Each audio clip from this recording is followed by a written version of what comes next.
السلام علیکم ورحمۃ اللہ۔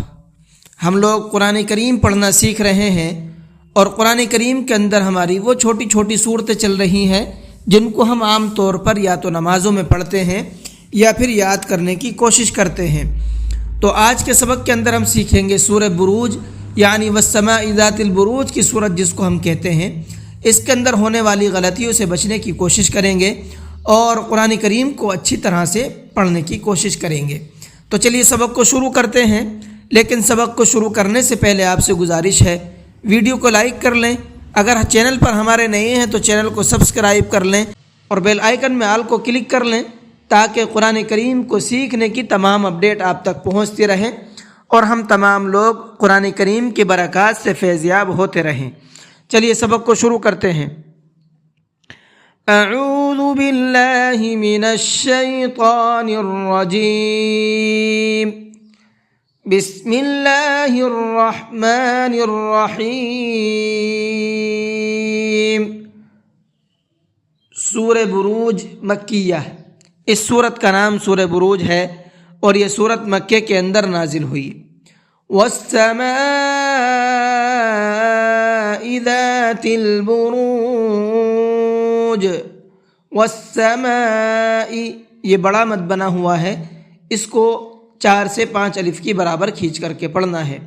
بروج ہم نے جیم کے اوپر وقف کیا ہے تو جیم ساکن ہو جائے گا، اور جب جیم ساکن ہو جائے گا تو جیم کے اندر قلقلہ کریں گے۔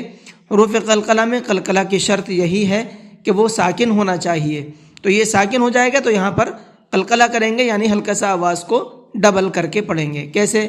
بروج، یہ جو لاسٹ میں آواز نکل رہی ہے اس کو قلقلہ کہتے ہیں۔ والیوم الموعود، یہاں بھی دال حروف قلقلہ میں سے ہے اور اس پر وقف ہو رہا ہے تو اس کے اندر بھی قلقلہ کریں گے۔ وشاہد ومشہود، شاہد دال کے نیچے تنوین ہے اور تنوین کے بعد میں واو آ رہا ہے، تنوین کے بعد میں واو آتا ہے تو وہاں پر غنہ کر کے پڑھتے ہیں۔ کیسے؟ شاہد، یہ جو دوں کی آواز نکل رہی ہے اس کو غنہ کہا جاتا ہے۔ قتل اصحاب الاخدود، اصحاب صاد کو پر کر کے پڑھیں گے۔ النار ذات الوقود، وقود قاف کو پر کر کے پڑھیں گے۔ اذ هم علیہا قعود، یہاں بھی دال کے اندر قلقلہ کریں گے۔ وهم على ما يفعلون بالمؤمنین شہود، بالمؤمنین حمزہ کو جھٹکے کے ساتھ میں پڑھنا ہے، اس لیے کہ حمزہ ساکن ہمیشہ جھٹکے کے ساتھ میں پڑھا جاتا ہے۔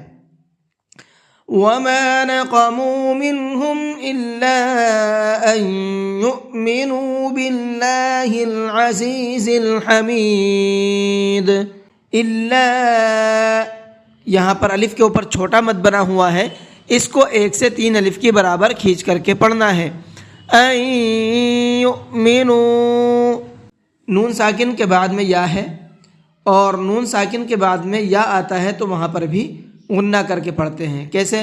این، اس طرح سے ناک میں آواز کو چھپا کر کے روک کر کے پڑھیں گے۔ باللہ، اللہ کے لام کو باریک کر کے پڑھنا ہے، باللہ نہیں پڑھنا ہے بلکہ باللہ، اس لیے کہ اللہ کے لام سے پہلے زیر ہے۔ الذی لہ ملک السماوات والارض، والارض ضاد کو منہ بھر کے پڑھیں گے۔ واللہ علی کل شیء شہید، واللہ اللہ کے نام کو پر کر کے پڑھیں گے۔ تو آج کا سبق صرف 9 آیتیں رہنے دیتے ہیں، اس کے اندر جو تجویدی قانون تھے، تجویدی رولز تھے، وہ میں نے آپ کو بتا دیے ہیں۔ ان تمام رول کو آپ یاد کیجئے، جیسے میں نے پڑھا ہے اس طریقے سے آپ پڑھنے کی کوشش کیجئے، اور پھر پڑھنا کیسے ہے وہ بھی دیکھ لیتے ہیں۔ والسماء ذات البروج، والیوم الموعود، وشاہد ومشہود، قتل أصحاب الأخدود النار ذات الوقود إذ هم عليها قعود وهم على ما يفعلون بالمؤمنين شهود وما نقموا منهم إلا أن يؤمنوا بالله العزيز الحميد الذي له ملك السماوات والأرض والله على كل شيء شہید۔ جی آج کے سبق کو یہیں پر ختم کرتے ہیں۔ السلام علیکم ورحمۃ اللہ وبرکاتہ۔